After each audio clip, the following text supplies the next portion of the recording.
so I became aware that I have done a slight error.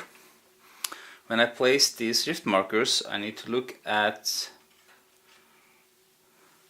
the Mythos card, and I see the pattern, and I recognize the pattern here as well at the rift marker track. We can see white cross, black moon, white cross, black moon.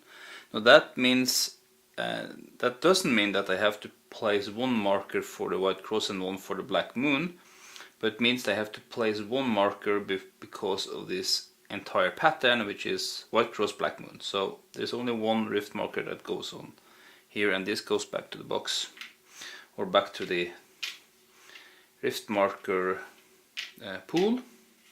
So the same would have been true for the first rift marker I placed, which had this pattern, and I shouldn't have placed two markers, I should place only one. So if I remove this marker, I think we're good.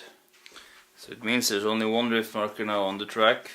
Or at the end of the last turn I should have given the first rift marker to Leo Anderson. We are now ready to start turn 2. So just a quick reminder on the winning condition. If I can close and seal 6 gates, we will win the game immediately. If we can close all the gates and we have gate trophies, because when you close a gate you can take the gate as a trophy. So if you have more trophies than there are players, then we're also good, and we are close to the last open gate. If the Great Old One wakes up, then we can fight him and win, in which in case we also have won the game. Let's think quickly on what we want to do on turn 2. Well, we need clues, that is for sure. And Leo has 2 clues right here at the Black Cave. Leo Anderson will try to get to the Black Cave to get the clues. Norman Winters doesn't have any clue. He has no clue. That's funny. So, and he still would like to have a weapon, as would Leo. So, well, he doesn't have any money either. I think he will keep his movement at 2, so we can again try with the Whisper.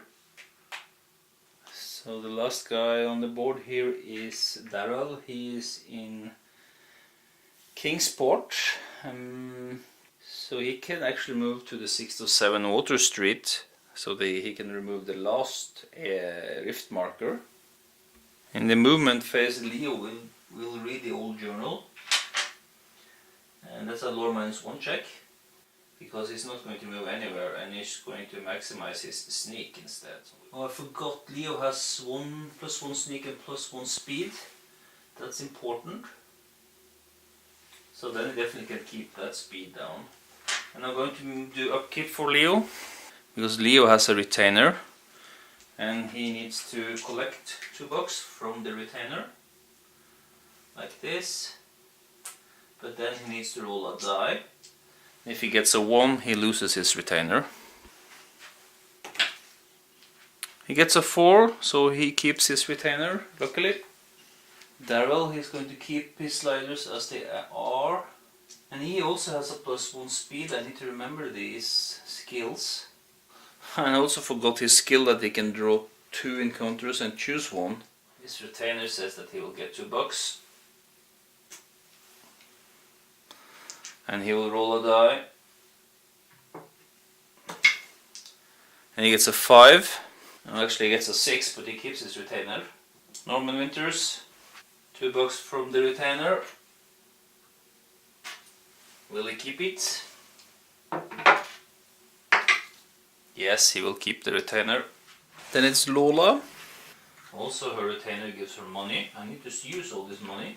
Let's see if she will keep the retainer. That's a 3, so she will keep the retainer. Then we are in movement and we are looking at Leo Anderson. So he's not going to move, he's going to stay in the general store and hopefully be able to buy some weapons next round. He's also going to try to read the tome, this old journal. So I had to exhaust the tome and spend 1 movement point to make a lore -1 check. So by exhausting it, it means tapping it sideways. If I succeed, I will get clues, 3 clues, and the tome goes away. If I don't succeed, nothing happens, and I can refresh the tome next upkeep phase. Now Leo's lore is 4. And 4 minus 1 means 3 dice. Looking for 1 success.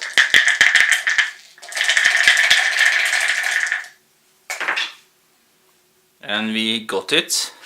We got 2 successes, so he successfully casts the tome or reads the old journal. And he gets 3 more clues. That's 5 clues for Leo. And this journal goes away. Next up is Daryl with a speed of 3. He can move from St. Erasmus home into Central Hill for 1, Harborside for 2, and the third into 607 Water Street. Back in Arkham, Norman Winters has a movement of 3. He can either go to the nameable to pick up this clue, or he can go to downtown here to try to get the Ancient Whisper again. Or he can go to the bank to see if he could get some money. He has 3 bucks. I think he will take his chance and go to downtown and face off with the Ancient Whisperer, since he is interested in this kind of thing. He's a scientist after all. And Lola Hayes, speed of 3, and she only needs 1 more clue so she can start closing gates. She will actually go 1, 2 into the unnameable and pick up this clue here. So she also is close to one of the gates in the next round. So she has 5 clues now.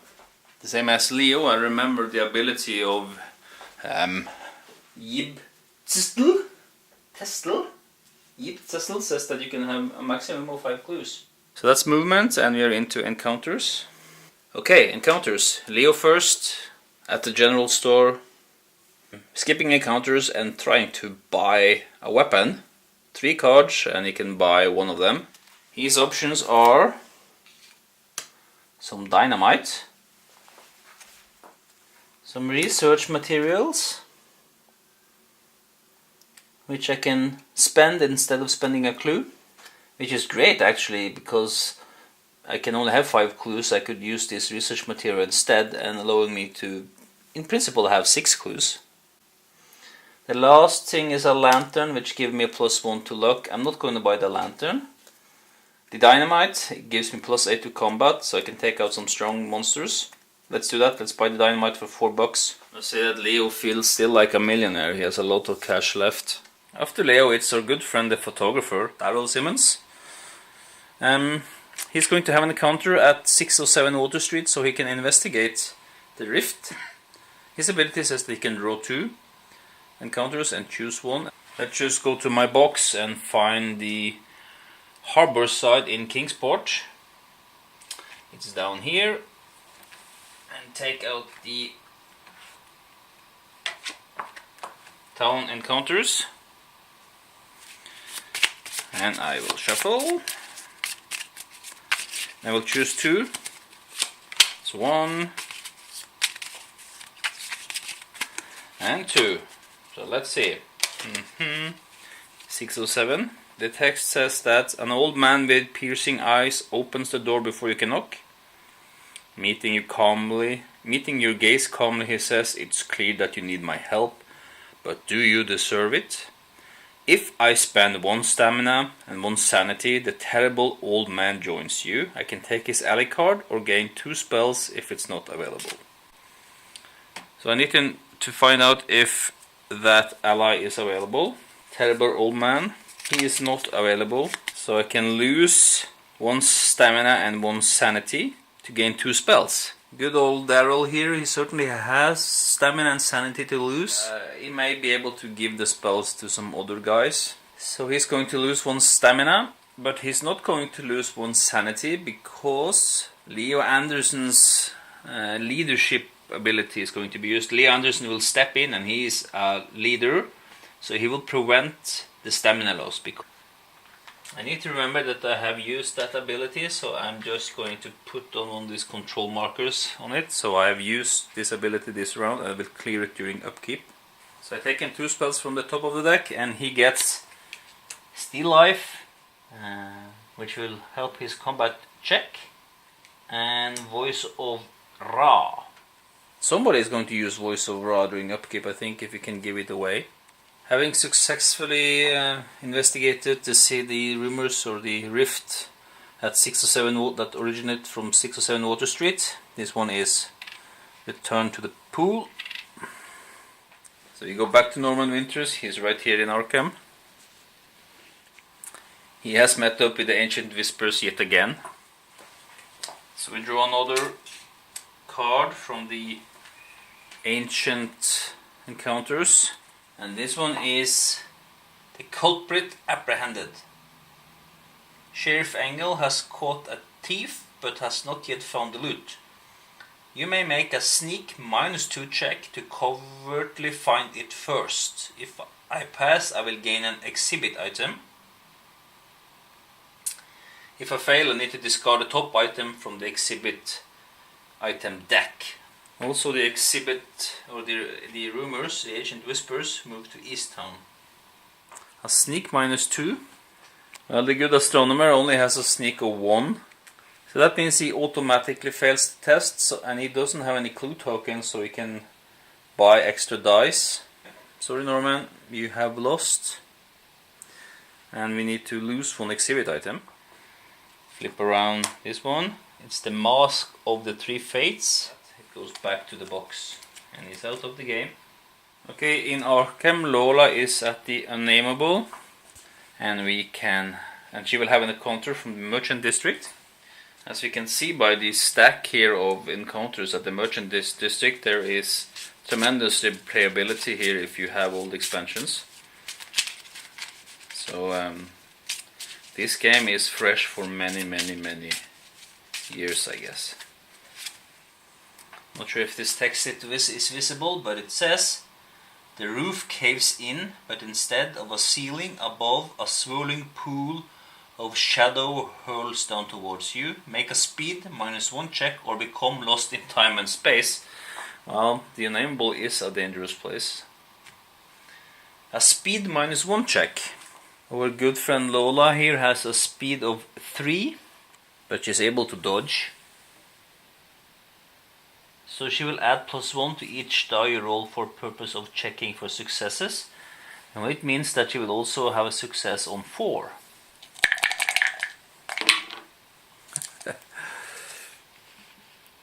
Okay. So that's a failure, but because of this dodge ability, this is really a 5, and that is a success. That's great. The Unnameable was trying to get Lola, but she was able to dodge the pool of shadow. Okay, since no investigators are in any other worlds yet, we are moving directly into the Mythos phase, which means we need to figure out from which expansion to draw. Black is still the first number. So here we got 61. And I play with all expansions. 61 is going to be from the Miskatonic Horror expansion. Okay, let's see what we get this time. Now, the first thing we notice is that there are 2 gate locations on this card. And that is because we potentially can have many different expansions when playing with Miskatonic Horror. So the first location refers to the primary place where the gate will open up, which is the Wizard's Hill. It's over in Dunwich. Now, if we didn't play with the Dunwich expansion, we will instead open up a gate at the Witch's House. But we have included Dunwich, so the first gate opens up on a town other than Arkham, gate in Wizard's Hill. Then we get a clue at Gardener's Place, or if we didn't have Dunwich, it will be at Black Cave, but it is at Gardener's Place. And we need also to get a monster out. So I placed Dunwich on top here of the 3 towns. And if we zoom in, we'll see that we see the Wizard's Hill location. So I'm taking the top gate and flips it over, take away the clue of course, and it's the Great Hall of Celano. And this gate has a brain on it as well, and a -1. Luckily it will not move around. So the brain means that if I try to close the gate and is unsuccessful, I will need to pay 1 sanity. And Gardener's Place is up here in Dunwich, so there are 2 clues now there. I randomly take a monster, and we get a Bayeki. But this is not in Arkham, so I'm not using the green stance here, which reminds me of the monster limit in Arkham. Rather, I'm taking one of my self-made stands and placing the Bayeki at Wizard's Hill. You see it has a blue border which depicts a flying monster. If you look at our Mythos card, we can see that hexagonal monsters are going to move white, and rectangular, triangular, or this star monsters are going to move black. Okay. So no monster in Arkham has those symbols, but this moving gate has the rectangular symbol, so it will move here into the French Hill. Now this is very unfortunate because I cannot seal a gate which is not at an unstable location. And it will not go into an unstable location once it has entered the street, so I need to close these gates, and I will do it just for the trophies because I can't seal it in the street. It's unfortunate, but that's how it is with moving gates. Also, I want to check the patterns here with regards to rift. Here we see that we have exactly this white hexagonal / triangular star, so 1 rift will come, rift marker will come here, and this rift is starting to build up. For some reason the 607 Water Street is very popular. It comes up again, so Daryl can stay for the next turn, having an encounter and closing off this rift. But there is more to this mythos. Rare antiquities up for auction.